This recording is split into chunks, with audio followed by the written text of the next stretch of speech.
Hello mga langga, welcome back sa aking channel. For today's video mga langga, magluluto ako ng white sauce pero ibang noodles ang gagamitin ko.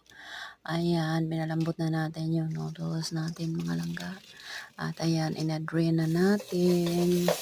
Nagisa na rin ako ng bawang sibuyas at hinahulog ko na ang manok natin.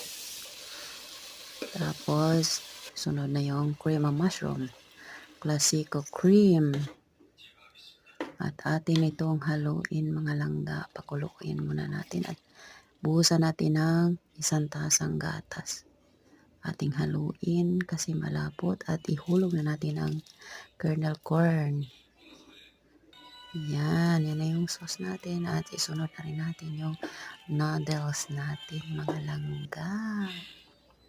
At ilagay na natin yung iba pang sahog. Lagyan natin ng cheese.